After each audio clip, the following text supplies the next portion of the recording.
tomber sur mes genoux, chanterai-je Alléluia. Est-ce que je pourrais te parler? Je ne peux m'imaginer. Je ne peux m'imaginer. Je ne peux m'imaginer le jour où tu viendras pour me retrouver debout devant toi. Je ne peux m'imaginer quand tout ce que je ferai sera de t'adorer pour l'éternité. Je ne peux m'imaginer. Je ne peux m'imaginer. Entouré par ta grandeur, mon cœur va-t-il frémir? Danserai-je pour toi, mon Jésus? Serai-je saisi par la peur? Devant toi resterai-je debout? Vais-je tomber sur mes genoux? Chanterai-je Alléluia? Est-ce que je pourrais te parler? Entouré par ta grandeur, mon cœur va-t-il frémir? Danserai-je pour toi, mon Jésus? Serai-je saisi par la peur? Devant toi resterai-je debout? Vais-je tomber sur mes genoux? Chanterai-je Alléluia? Est-ce que je pourrais te parler? Entouré par ta grandeur, mon cœur va-t-il frémir? Danserai-je pour toi, mon Jésus? Serai-je saisi par la peur? Devant toi resterai-je debout? Vais-je tomber sur mes genoux? Chanterai-je Alléluia? Est-ce que je pourrais te parler? Je ne peux m'imaginer. Je ne peux m'imaginer. Je ne peux m'imaginer. Je ne peux m'imaginer. Je ne peux m'imaginer. Je ne peux m'imaginer. Je ne peux m'imaginer. Je ne peux m'imaginer.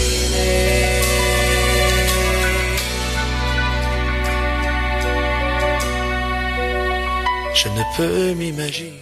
Bonsoir, bien-aimés dans le Seigneur, bonsoir amis aux auditeurs, il est 15h30, j'ai le privilège de vous retrouver encore cet après-midi, je suis très heureux. Je suis le frère Pascal Silas et nous émettons depuis le sud du Brésil, la ville c'est Porto Alegre. J'espère que vous allez bien et que vous avez passé aussi vous avez commencé une très bonne semaine et que la semaine passée, elle était remplie de bénédictions. Alors, ce soir, j'aimerais nous entretenir dans un thème certainement qui s'affiche au bas de votre petit écran. Et je voudrais déjà inviter de prime abord tous ceux qui sont déjà connectés avec nous. Aidez-nous s'il vous plaît à pouvoir partager ce lien avec vos contacts, des personnes que vous connaissez de langue française. Merci, sœur Taïné. Le bras que vous voyez là, c'est la sœur Taïné. Taïné qui est avec nous également ce soir à la cabine technique.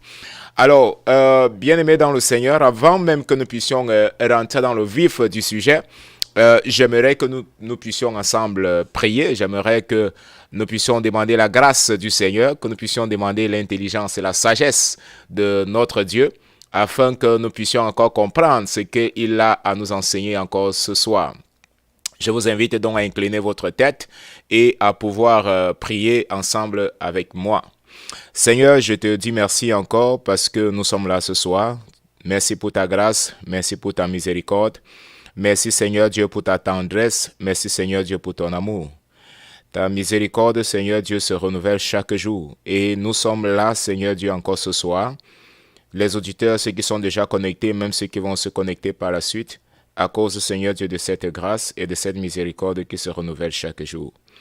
Merci de nous conduire encore, Seigneur Dieu, dans ce thème qui est vraiment d'une importance capitale pour la vie et notre croissance spirituelle. Bénis nos auditeurs, Seigneur Dieu, et sois toi seul encore avec nous. Au nom de Jésus-Christ, nous t'avons ainsi prié. Amen. Le chrétien du désert qui n'arrive pas dans le pays de Canaan, qui n'arrivaient pas dans le pays de la terre promise. Alors, le numéro qui s'affiche au bas de votre petit écran, c'est le 51 981 64 12 49. Pour ceux qui sont à l'extérieur, vous pouvez nous envoyer, bien entendu, vos messages et vos contributions. Nous serons très heureux, comme je disais tantôt, de pouvoir vous lire, de pouvoir vous écouter. Chaque personne, ceux qui, bien entendu, voudront participer, comme je dis, c'est ouvert. Alors, s'il vous plaît, participez avec nous. Nous serons très, très heureux. Ça serait vraiment avec beaucoup de plaisir de pouvoir vous écouter également ce soir. Donc, vous pouvez déjà laisser vos messages. Vous pouvez déjà également nous faire parvenir vos sujets de prière si vous en avez. S'il vous plaît, faites-nous parvenir vos sujets de prière. Alors, la Bible nous parle de plusieurs types de chrétiens. Bien entendu, mon idée ce soir, ce n'est pas de vous conduire automatiquement dans tous ces différents types de chrétiens. La Bible nous parle de l'histoire du peuple d'Israël qui a passé un certain nombre de temps dans le pays d'Égypte, 400 ans environ. Et maintenant, Dieu avait un plan pour pouvoir faire sortir son peuple du pays d'Égypte pour pouvoir le conduire dans une terre appelée généralement la terre promise, le pays de Canaan, le pays où coule le lait et le miel. Donc, c'est une promesse que l'Éternel avait faite à Abraham lorsqu'il avait appelé à Abraham, vous vous rappelez, dans le livre de Genèse. Et par la suite, donc, Dieu avait promis à Abraham de lui donner une descendance et également avait promis donc de pouvoir conduire la descendance d'Abraham sur cette terre, sur le pays où coule le lait et le miel. Alors, la parole de Dieu nous dit qu'après donc un certain temps, après tout ce temps donc de souffrance, je ne vais pas rentrer dans toute l'histoire, puisque certainement l'histoire est connue. Et pour ceux qui ne sont pas connus, vous lisez donc le livre de Genèse, vous allez voir la promesse de Dieu avec son serviteur Abraham et par la suite la descendance d'Abraham. Et par la suite, donc, comment est-ce que Dieu il a choisi un homme appelé Moïse.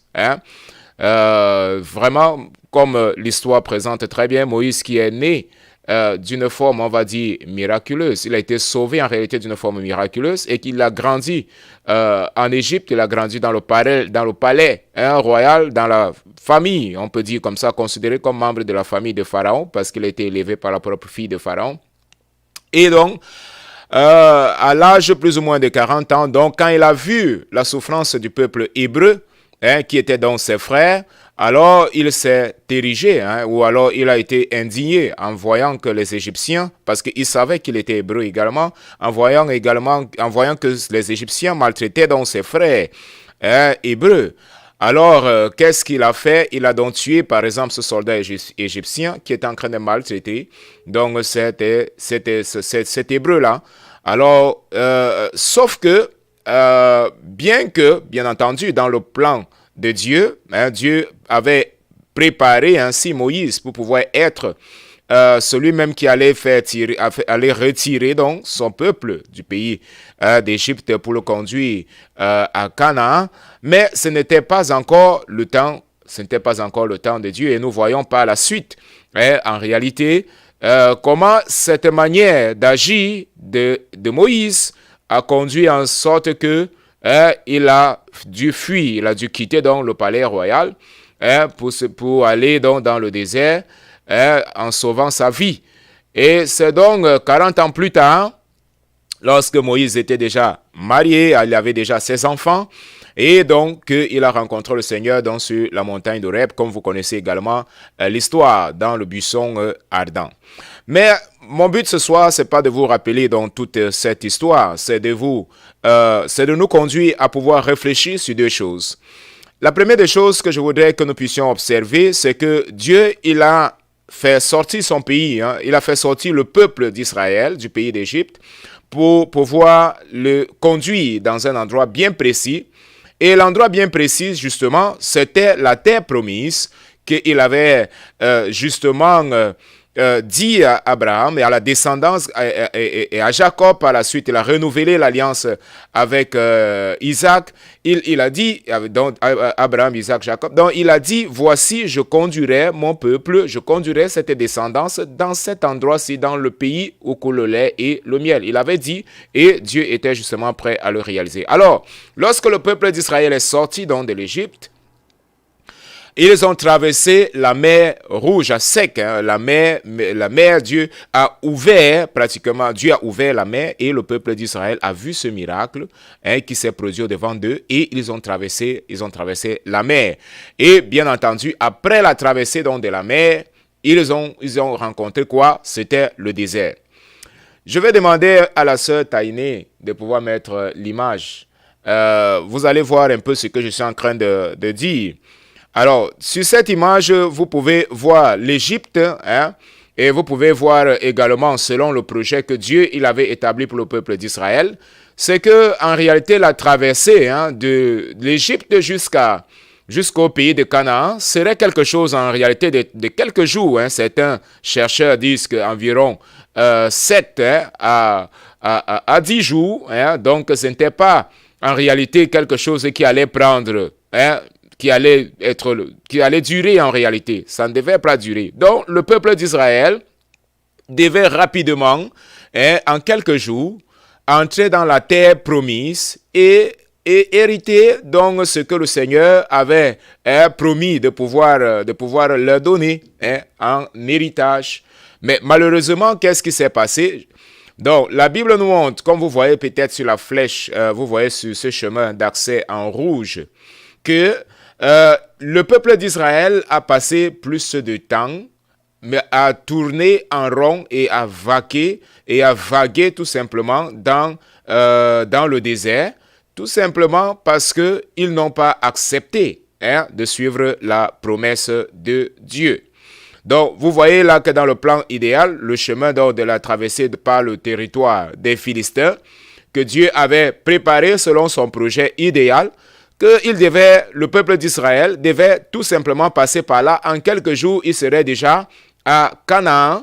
Mais à cause, comme nous allons voir ce soir, à cause de l'incrédulité de ce peuple et à cause donc du rejet du projet idéal de Dieu, qu'est-ce qui s'est passé? Ce peuple donc a passé plus de temps dans le désert. Alors, je vous invite à ouvrir votre Bible. Merci, sœur Taïné. Peut revenir dans le studio. Découvrons cette histoire si intéressante, mais une histoire aussi triste, parce que nous voyons un peuple qui, en réalité, n'arrive pas à accéder dans les bénédictions que Dieu avait préparées pour eux et que Dieu les avait données. Et Dieu les avait dit que, comme vous êtes en train de voir, j'ai préparé cette bénédiction pour vous. J'ai préparé cette bénédiction pour pouvoir te donner à mon peuple. Alors, mais vous avez une seule chose à faire, c'est de croire que véritablement, vous allez avoir accès à cette bénédiction que j'ai préparée pour vous. La Bible nous dit qu'après que le peuple d'Israël ait traversé donc la mer Rouge, Dieu a ouvert, ils sont passés par là, ils ont vu le miracle. Ils ont commencé à être soutenus même par Dieu. La Bible nous montre que pendant la journée, vous savez, dans le désert, pendant la journée, il fait extrêmement chaud. Et la Bible nous dit qu'il y avait de la nuée qui les protégeait, qui protégeait donc le peuple d'Israël. Et pendant la nuit, bien entendu, dans le désert, il y a ce contraste-là, il fait très froid. Donc, et la parole de Dieu nous dit que Dieu les couvrait avec une colonne de feu. Donc, Dieu les montrait, Dieu était présent au mieux. La présence de Dieu était en permanence et le peuple d'Israël parvenait justement à voir cette présence de Dieu se manifester au jour le jour. Mais ils ont commencé à avoir un intérêt. Ils ont commencé à murmurer dans le désert. Vous connaissez, je ne vais pas revenir sur tout ce qui s'est passé dans le désert.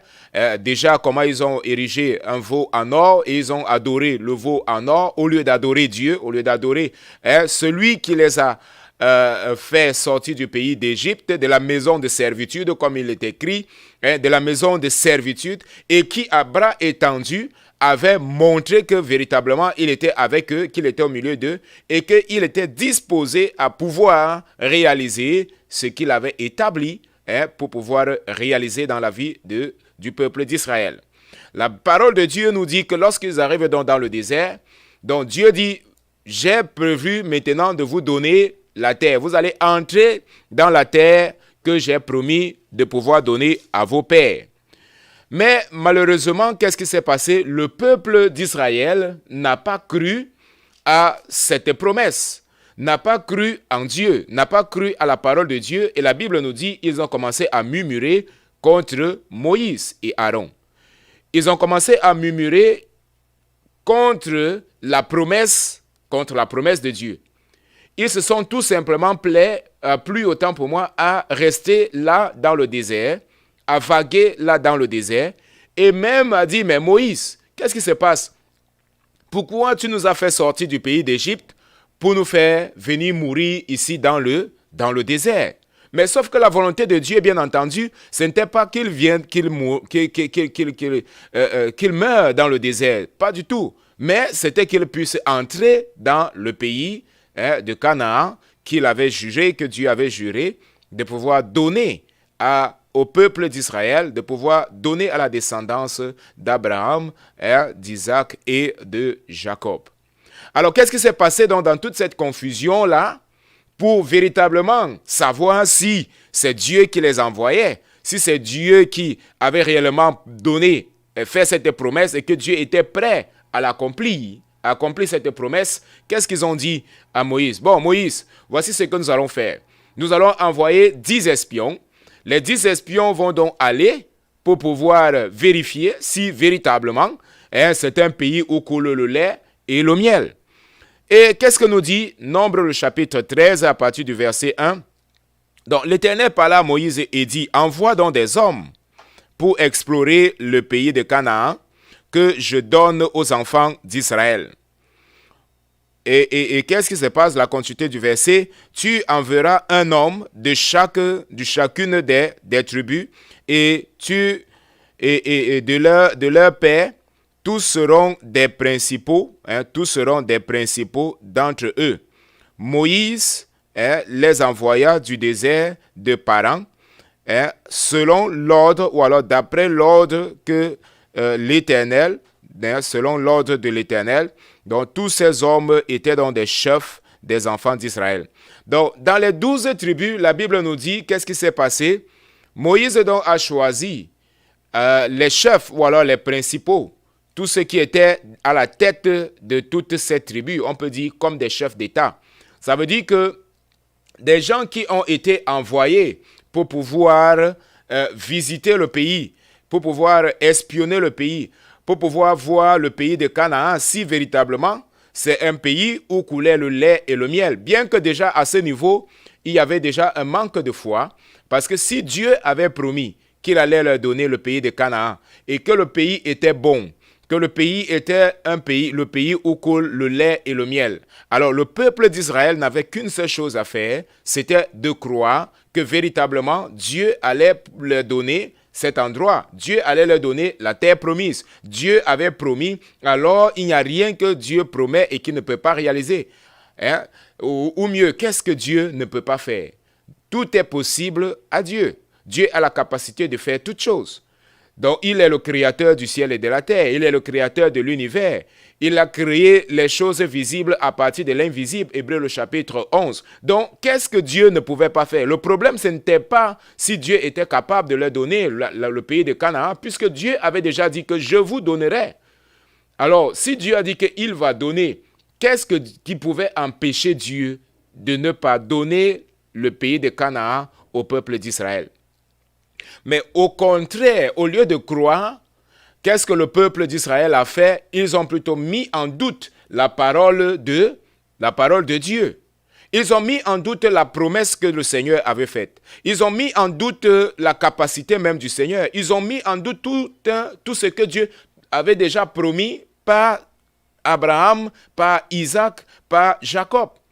Et le plus pire, c'est que le peuple d'Israël ne croyait pas à un Dieu qui ne se manifestait pas. Dieu se manifestait au milieu d'eux. Dieu avait déjà réalisé les miracles au milieu d'eux. Ils voyaient tous les jours. En réalité, tous les jours étaient un miracle puisqu'ils recevaient la nourriture du ciel. La manne, la Bible nous parle de la manne. La manne tombait chaque jour. Ça veut dire que Dieu les alimentait chaque jour. Ils avaient la manifestation de la présence de Dieu chaque jour. Mais la question qu'on se pose, mais comment est-ce que le peuple donc ne parvenait-il pas à croire que Dieu était capable de pouvoir les conduire jusqu'à Canaan et accomplir ainsi la promesse qu'il avait promis, qu'il avait juré de pouvoir donner à Abraham, à Isaac et à Jacob, c'est-à-dire conduire tout le peuple d'Israël dans la terre promise. Et qu'est-ce qui s'est passé? Au lieu de croire, ils ont plutôt mis en doute ce que le Seigneur avait dit.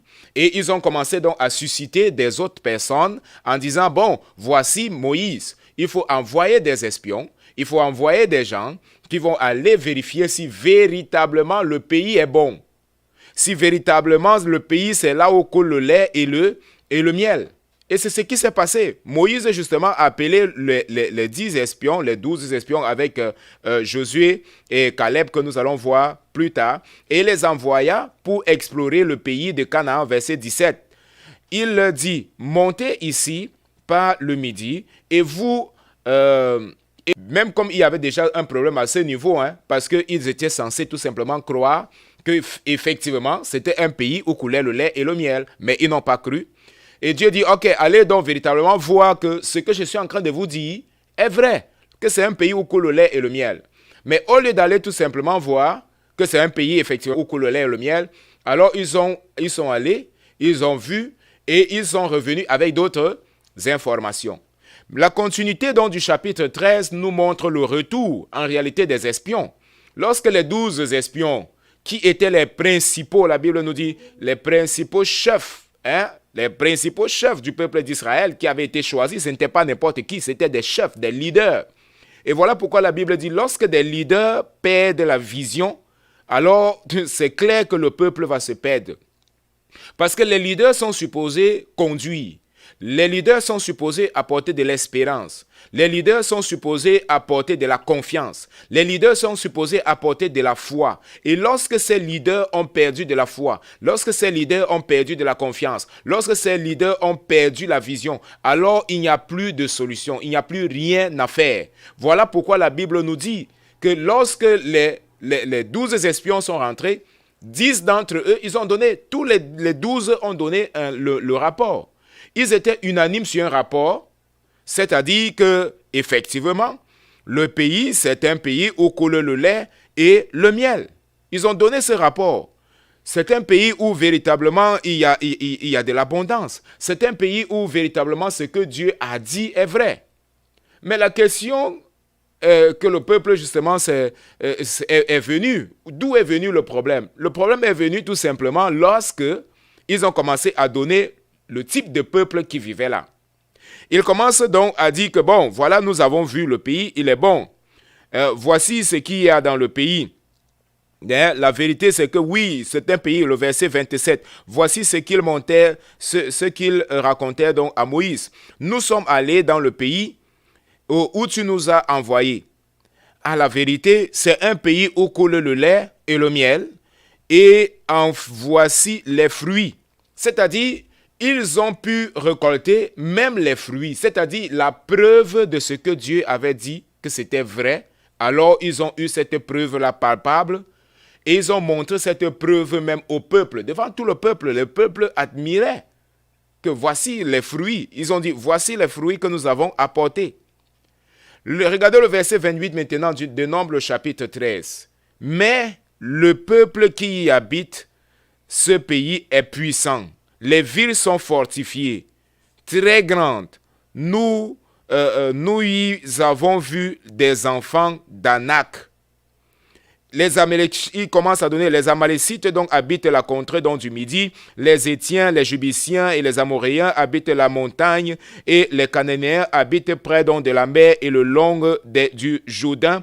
Et ils vont ainsi, avec ce rapport négatif, décourager le cœur du peuple, décourager donc ceux qui étaient là, et tout le peuple, au lieu maintenant de croire en ce que Dieu avait promis de pouvoir leur donner le pays de Canaan où coule le lait et le miel. Alors qu'est-ce qui s'est passé? Ils se sont maintenant limités tout simplement sur le rapport négatif. Voyez-vous que les 10 espions ont donné les 2 rapports. Ils ont dit que le pays est bon. Le pays, effectivement, c'est le pays où coule le lait et le miel. Le pays, effectivement, il y a de la richesse. Le pays, effectivement, il y a de l'abondance. Le pays, effectivement, est riche. Le pays, effectivement, c'est un pays béni. On n'a vraiment rien à dire à ce sujet. Vraiment, c'est de l'abondance. Mais il y a un détail. C'est que ceux qui vivent là, ce sont les descendants d'Anak. Bon, il y a beaucoup de théories en ce qui concerne cette descendance d'Anak. Certains disent qu'ils avaient 3 mètres.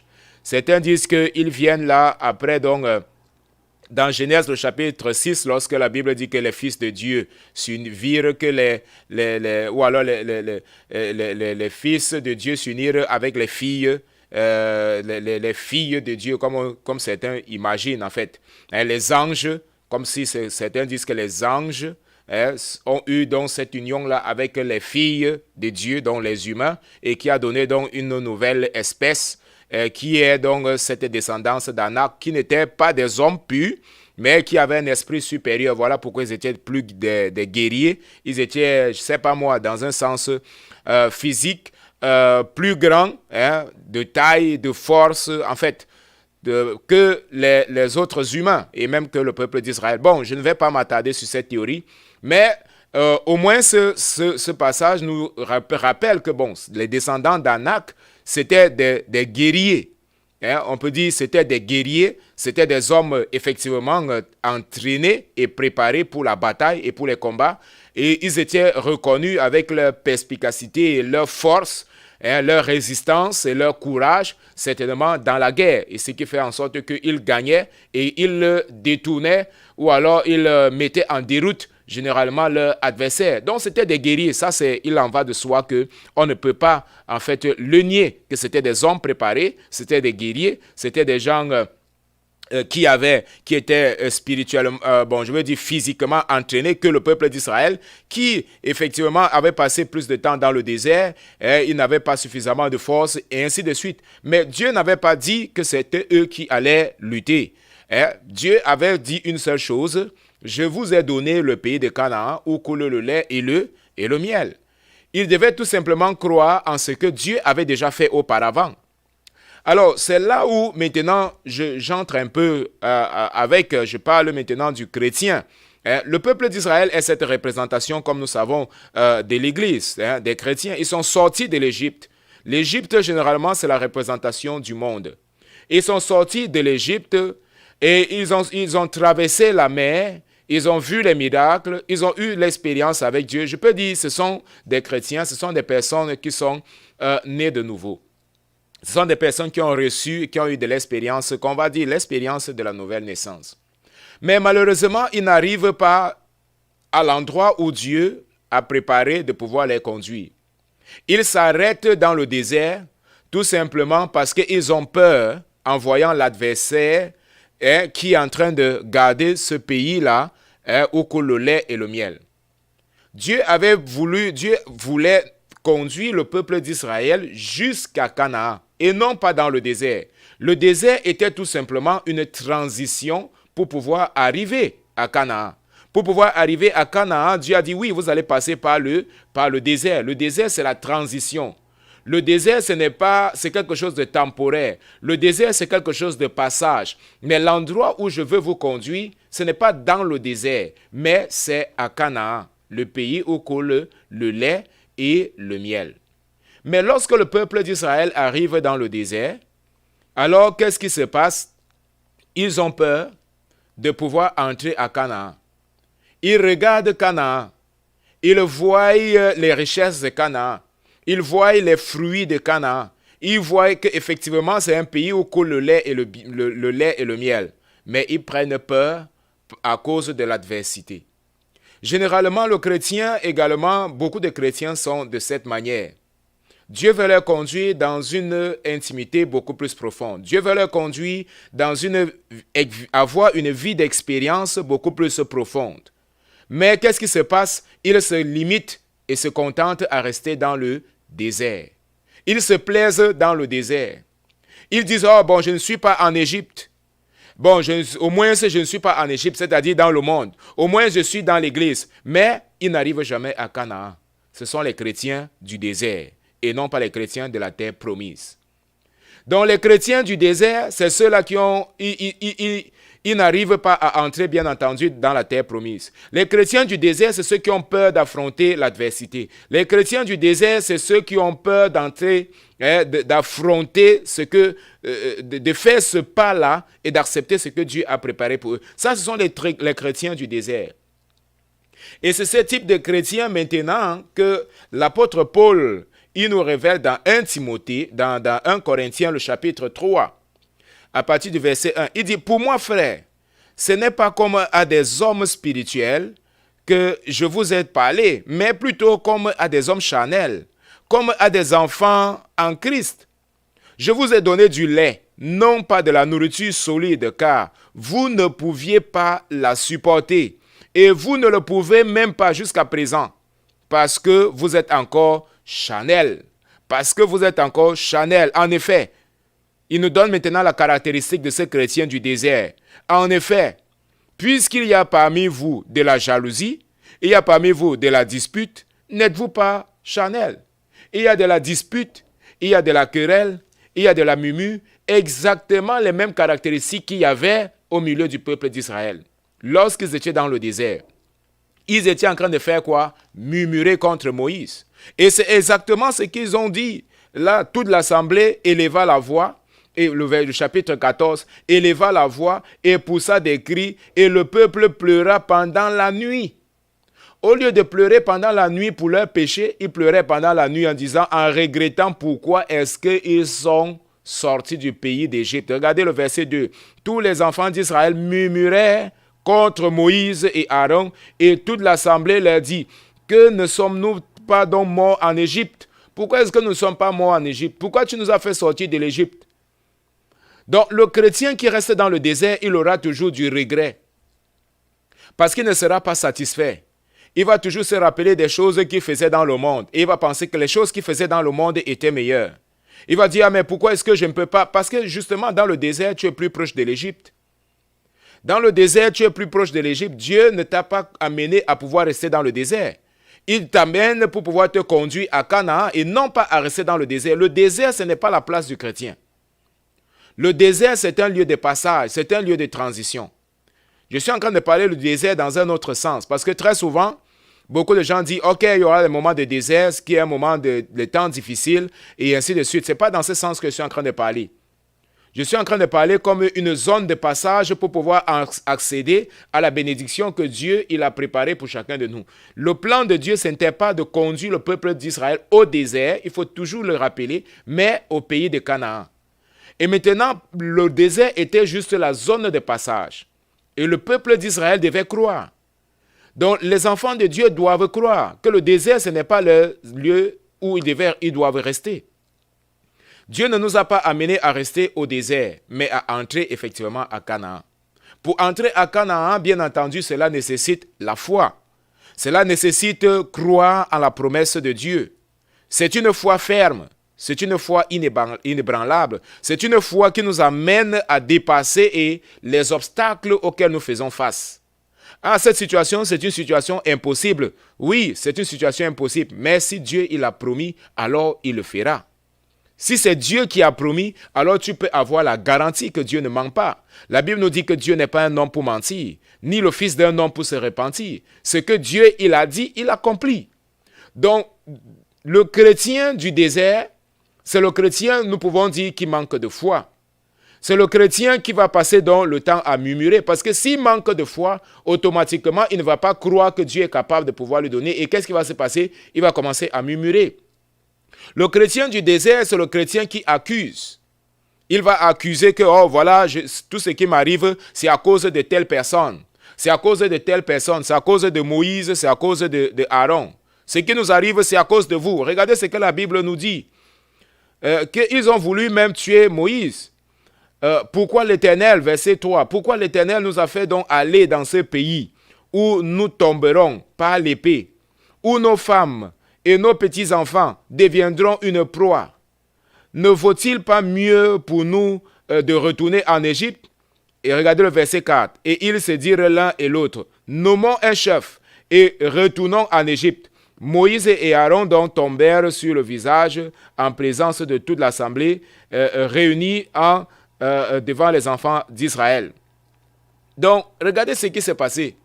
Face à cette situation, le chrétien du désert, au lieu de regarder et de dire « Seigneur, pardonne-nous à cause de notre incrédulité, nous n'avons pas cru », alors il commence plutôt à voir ceux qui ne l'ont pas soutenu. Il commence plutôt à jeter la responsabilité à d'autres personnes au lieu d'assumer donc ses erreurs. Qui ici là était dans le problème ou alors qui était dans l'erreur? C'est le peuple. Le peuple a refusé de croire. Ah oui, ça a commencé par les leaders, oui, mais il y a également deux. Parce que Caleb et Josué ont donné des rapports favorables. Caleb et Josué ont dit montons parce que Dieu est avec nous. Nous allons avoir ce pays. Caleb et Josué ont eu de la foi. Ils ne se sont pas découragés, ils ne se sont pas désanimés. Ils ont dit que bon, voilà, vraiment, nous acceptons le rapport des 10 autres espions. Non, mais ils ont dit que si l'Éternel est avec nous, si Dieu est favorable, si nous plaisons à Dieu, alors ce qui est sûr, c'est que Dieu va nous accorder ce pays parce que c'est un pays excellent, c'est un pays où coule le lait et le miel. Mais qu'est-ce qui s'est passé? Nous voyons une fois de plus ici que le peuple a refusé d'écouter Aaron, a refusé d'écouter Moïse, a refusé d'écouter Caleb, a refusé d'écouter également Josué et ils ont justement pris la mauvaise décision, la position des 10 autres espions. Donc le chrétien du désert, c'est cela. Le chrétien du désert, il aura toujours le temps de pouvoir murmurer. Le chrétien du désert n'accède pas à Canaan. Le chrétien du désert, il préfère le miel. Il préfère, je veux dire, le lait. C'est ce que l'apôtre Paul dit. Lorsque je vous ai écrit, je n'ai pas écrit comme à des enfants spirituels, mais je vous ai écrit comme à des enfants qui ont encore besoin du lait. C'est quoi le lait? Le lait, c'est la dépendance. Dépendre continuellement d'autres personnes. Dépendre toujours qu'on puisse t'aider.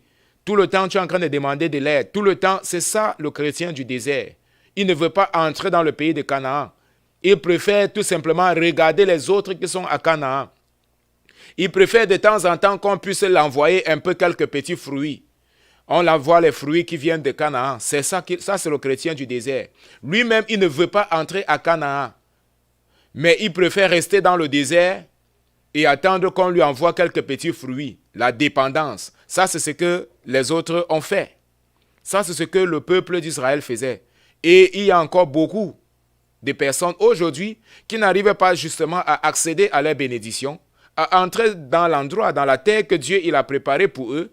Je veux dire dans le projet que Dieu il a préparé pour eux, dans l'endroit où Dieu veut les conduire, tout simplement à cause de la peur, tout simplement à cause de la crainte, tout simplement à cause de ce qu'ils sont en train de voir l'ennemi, ils sont en train de voir des oppositions. Ils ne regardent pas sur Canaan, mais ils ont les yeux fixés sur les Jubiciens, sur les Amoréens, sur les Cananéens, bref, sur tous ceux qui sont tout autour de la contrée, mais ils ne voient pas le lait et le miel qui émanent de l'endroit où Dieu voudrait leur conduire.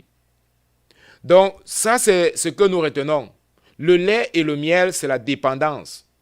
Le lait, autant pour moi, c'est la dépendance. Et c'est ce que le peuple d'Israël faisait. Ils préféraient rester dans le désert et continuer à recevoir la manne. Ils ont préféré rester dans le désert et continuer simplement à manger la manne. Sauf que Dieu n'avait pas prévu leur donner la manne de manière indéterminée ou indéfinie. La manne était pour un temps. Le temps qu'eux-mêmes ils puissent entrer dans le pays d'Égypte, le pays de Canaan, et maintenant de pouvoir cultiver la terre, de pouvoir bénéficier des richesses de la terre.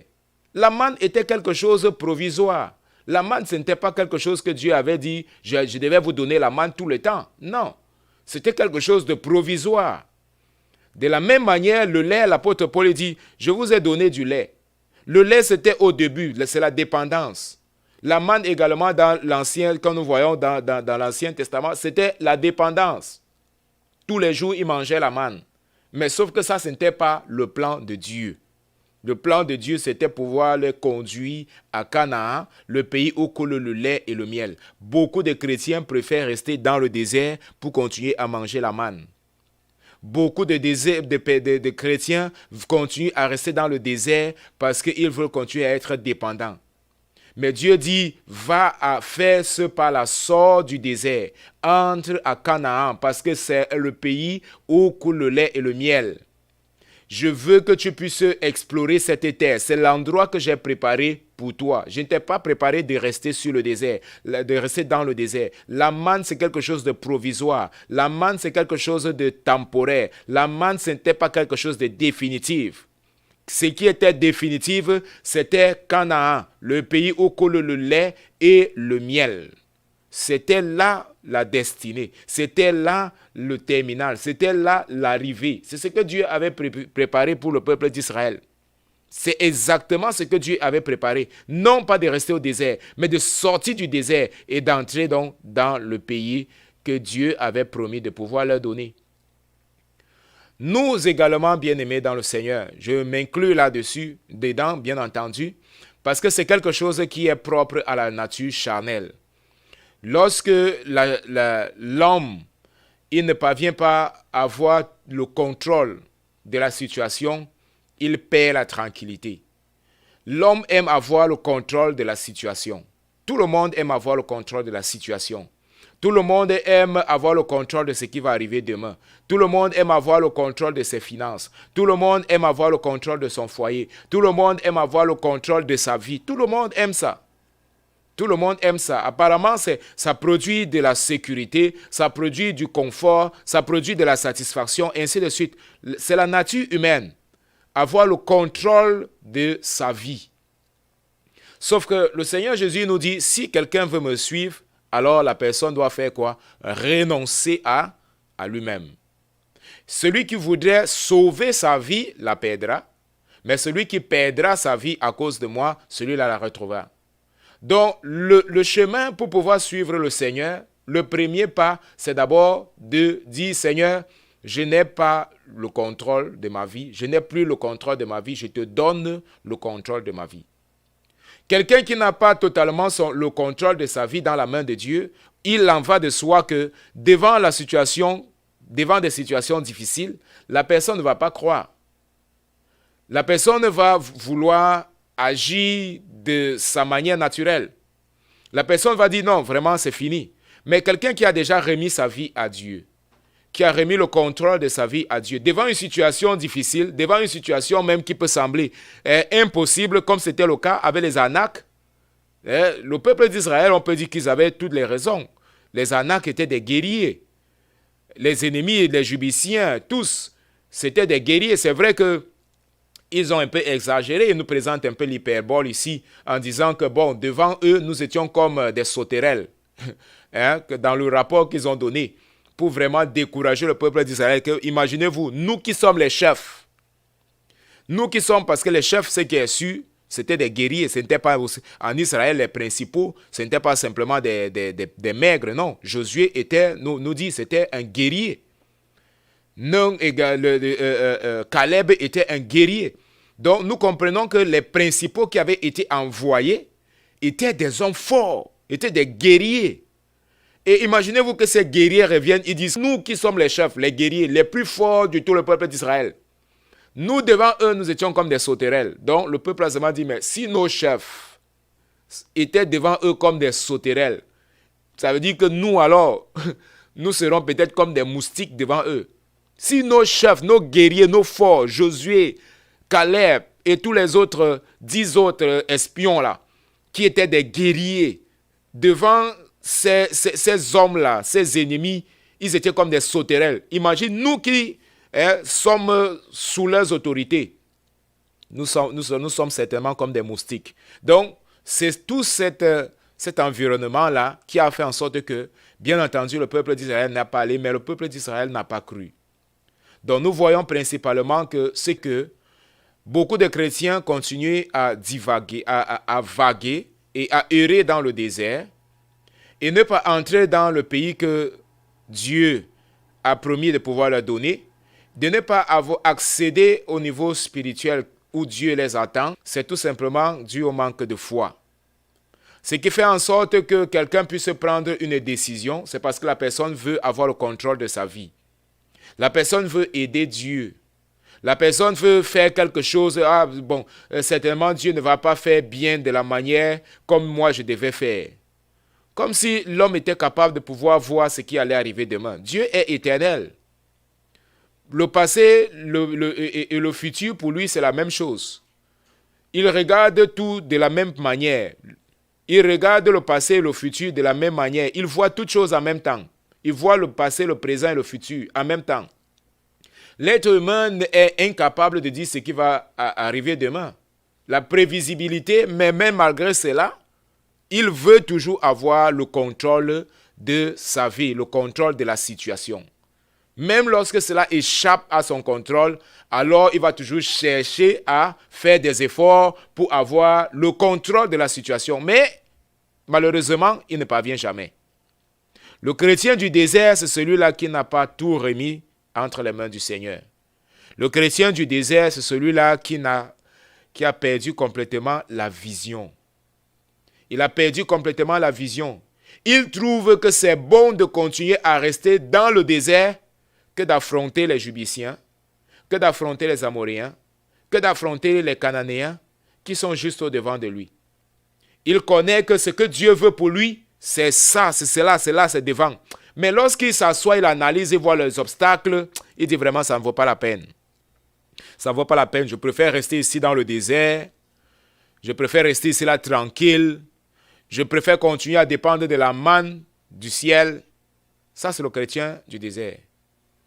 Beaucoup de personnes, généralement, à cause des difficultés, à cause des obstacles, ils ne parviennent pas à accéder à leur bénédiction. Le peuple d'Israël avait sa bénédiction qui était préparée. Dieu les avait dit, regardez, j'ai déjà préparé votre bénédiction. Je vous ai donné la terre. Dieu n'était pas en train de discuter avec eux si c'était vrai ou pas. Dieu était en train de leur dire, je vous ai donné la terre. Et Dieu leur dit, dans cette terre que moi je vous ai donnée, c'est une terre où il émane le lait et le miel. Je ne vous ai pas appelé à rester ici dans le désert. Je vous ai déjà donné un endroit. Je suis en train de vous faire passer par le désert pour aller quelque part, non pas pour rester dans le désert et continuer à dépendre de la manne. Mais le peuple d'Israël n'a pas compris. Le peuple d'Israël n'a pas cru. Le peuple d'Israël n'a pas eu de la foi. Et malheureusement, nous voyons les conséquences de ce qui s'est passé. Donc Dieu nous appelle face à l'adversité, face aux difficultés, face à tout ce qui peut arriver dans notre vie, à ne pas être des chrétiens qui veulent rester dans le désert, à ne pas être des chrétiens, parce que dans le désert, bien-aimés, les murmures vont commencer. Dans le désert, il y aura les disputes. Dans le désert, il y aura la division. Et c'est ce qui s'est passé dans le désert, il y aura l'idolâtrie. Parce que ce n'était pas dans le désert qu'ils étaient appelés à rester. Regardez comment le peuple d'Israël a vécu dans le désert, dans l'idolâtrie, dans les murmures, dans les disputes, au point où Dieu a dit, mais cette race, ce peuple-ci là, ils ne vont pas entrer dans le pays. Regardez le chapitre 14 de Nombre, le verset 22. Dieu dit, tous ceux qui ont vu ma gloire et les prodiges que j'ai faits en Égypte et dans le désert, et qui n'ont pas et qui m'ont tenté déjà 10 fois, et qui n'ont point écouté ma voix, tous ceux-là ne verront point le pays que j'ai juré à leur père de leur donner. Tous ceux qui m'ont méprisé ne verront point le pays. Ils ne verront point le pays. Dieu dit que, ok, vous n'allez pas donc voir ce pays. Vous n'allez pas donc entrer. Ça, c'est la conséquence négative, bien entendu. Ça, c'est la conséquence terrible qui est arrivée au peuple lorsqu'ils ont voulu rester dans le désert. Ils ont commencé à murmurer. Ils ont commencé à réclamer. Ils ont commencé à dire, on va tuer Moïse, on va tuer Aaron. Nous allons nous-mêmes nous faire des chefs pour pouvoir retourner en Égypte. Parce que le désert est un lieu d'insécurité. Le désert, tu vas faire un tour, tu vas faire là, tu vas toujours voir de l'autre côté l'Égypte. Tu vas toujours dire, mais je préfère retourner même en Égypte. Je préfère retourner dans le monde. Voilà pourquoi la vie spirituelle, c'est une vie de progrès. La vie spirituelle est une vie d'avancement. Ce que tu étais hier, ce n'est pas ce que tu es aujourd'hui. Tu avances. C'est une constance, mais une constance croissante. On va grandir progressivement dans la présence du Seigneur. Donc, véritablement, que Dieu puisse nous conduire, bien-aimés dans le Seigneur, à être des chrétiens, non pas des chrétiens du désert, mais des chrétiens qui vont hériter la terre promise. N'aie pas peur et n'aie pas crainte. N'aie pas peur des Jubiciens, n'aie pas peur des Amoréens, n'aie pas peur des Cananéens, n'aie pas peur des fils d'Anak. Peu importe quel type d'obstacle tu peux avoir devant de toi. Si Dieu, il a dit qu'il va te donner et qu'il t'a déjà donné quelque chose, la seule chose que tu as à faire, c'est de croire. La seule chose que tu as à faire, c'est d'accepter que Dieu, il a déjà fait. Ne regarde pas aux obstacles, mais regarde justement à Dieu. Vous voyez, j'ai toujours eu cet exemple de Josaphat. La Bible nous dit dans 2 Chroniques, ce passage de 2 Chroniques, le chapitre 20 bien connu, que Josaphat était devant une situation. Josaphat ne savait pas quoi faire. Il a vu, il y avait également les Amoréens, les Moabites, qui étaient là, qui venaient donc à sa rencontre et qui voulaient détruire le peuple. Josaphat dit, Seigneur, nous ne savons vraiment pas quoi il faut faire. Mais une chose nous savons, c'est que nous allons placer nos yeux en toi. Nous allons te regarder parce que tu es au-delà de tous ces ennemis qui sont en train de venir, comme le sable de la mer, la Bible dit, les Amoréens. Ils avaient des chars, c'était des guerriers. Mais Josaphat dit, Seigneur, nous allons placer nos yeux sur toi. Nos yeux sont fixés sur toi. Bien-aimé, sur qui est-ce que tes yeux sont fixés? Sur l'ennemi ou sur Dieu? David dit, je lève mes yeux vers les montagnes. D'où me viendra le secours? Le secours me vient de l'Éternel qui a fait les cieux et la terre. Le psaume 121. David, il était entouré par les montagnes. Les montagnes ici peuvent être traduites par des difficultés, par des ennemis qui l'entouraient. Mais il dit, mon secours me vient de l'Éternel. Il y a quelqu'un qui est au-delà de ces montagnes. Il y a quelqu'un qui est au-delà de ces difficultés. Mon secours me vient de l'Éternel qui a fait les cieux et la terre. Bien-aimé, face à l'adversité, n'accepte pas rester dans le désert, mais sois le chrétien là qui va entrer pour hériter les promesses que Dieu a préparées pour toi. N'aie pas peur des ennemis. Exode chapitre 14, 14 nous dit, « Et l'Éternel combattra pour vous et vous garderez le silence. » Quand Dieu a dit, « Allez », Dieu, il s'est responsabilisé, ou alors il a pris la responsabilité de pouvoir également lui-même prendre le devant et de pouvoir remporter. En fait, il avait déjà donné la victoire au peuple d'Israël. Le peuple d'Israël avait juste besoin de croire. Et tout ce que nous avons souvent besoin, bien-aimés, de faire dans la vie, dans notre marche avec Dieu, c'est de croire. De croire qu'il a déjà donné et croire que véritablement, cela, nous allons le recevoir. Voilà pourquoi la Bible dit, si tu demandes quelque chose et que tu crois, tu crois, alors tu le verras tout simplement s'accomplir. Si tu crois, bien sûr, demandez selon la volonté de Dieu. Demandez selon ce que Dieu lui-même il a déjà établi. Ici, Dieu n'était pas en train de leur demander de croire à quelque chose qui n'était pas vrai. Ils avaient déjà vu les miracles de Dieu, parce que Dieu les avait déjà montré que je suis en train de vous conduire au peuple que j'ai promis de donner à vos pères. Et il n'y a rien qui va m'empêcher de pouvoir vous donner cela. La preuve, je vais ouvrir la mer rouge et vous allez passer. Et Dieu l'a fait. Il ouvre la mer rouge et il passe. Je vais vous donner la manne. Dieu leur donne la manne tous les jours. Je vais vous couvrir avec les nuées pendant le jour parce qu'il fait très chaud. Et il voyait tous les jours. Dans la nuit, il y aura une colonne de feu. Et il voit les prodiges. Il voit les autres victoires que le peuple d'Israël avait déjà remportées. Ce n'était pas... Donc, ils avaient déjà au moins un background, comme on peut dire. Ils avaient déjà vu des miracles de Dieu. Ce n'était pas la première fois. Alors, ils devaient tout simplement continuer de croire que, véritablement, Dieu, il a dit qu'il était en train de nous conduire dans le pays de Canaan. et non pas dans le désert. Ça veut dire que le désert, ce n'est pas notre place, mais notre place est dans le pays de Canaan. Donc, que le Seigneur bénisse chacun de vous, que le Seigneur nous bénisse encore cet après-midi. Je veux vraiment croire que nous avons tous été bénis et que Dieu puisse aider chacun de nous à pouvoir mettre toutes ces paroles en pratique, à ne pas être des chrétiens du désert, mais à être des chrétiens qui entrent dans la terre promise, à être des chrétiens qui vont hériter les promesses que Dieu il a établies pour nous. Ne t'arrête pas en chemin et ne regarde pas aux obstacles. Regarde au Dieu qui est au-dessus de ces obstacles. Et alors, tu auras de la force et du courage pour pouvoir avancer. C'est ce que Caleb et Josué ont fait. Ils ont dit, Seigneur, nous savons que tu es capable de pouvoir faire toutes choses. Et voilà donc pourquoi est-ce que nous disons, si le Seigneur se plaît de nous, c'est ce qu'ils ont dit. Si le Seigneur se plaît de notre attitude, si le Seigneur se plaît de notre foi, si le Seigneur se plaît de notre comportement, alors il en va de soi qu'il nous donnera. Ça sera une conséquence logique. Mais la première des choses, c'est d'abord qu'il faut plaire à Dieu. Ceux qui plaisent à Dieu, alors ils hériteront les promesses également que Dieu a préparées pour eux. Donc que le Seigneur puisse vous bénir, que le Seigneur puisse véritablement diriger nos pas face à l'adversité, de ne pas s'arrêter dans le désert, mais de continuer jusqu'à la terre promise, ce pays où coule le lait et le miel.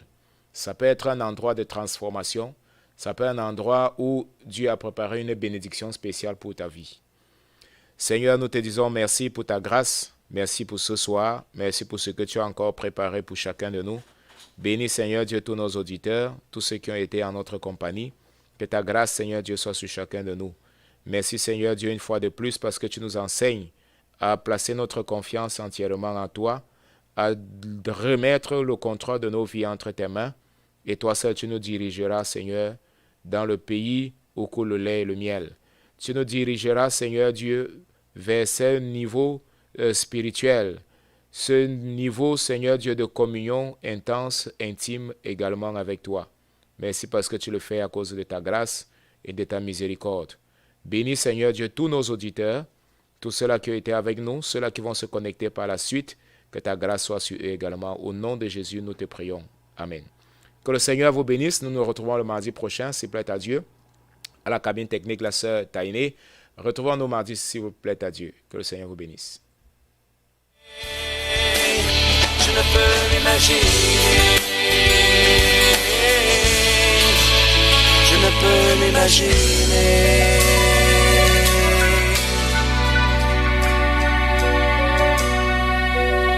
Je ne peux m'imaginer.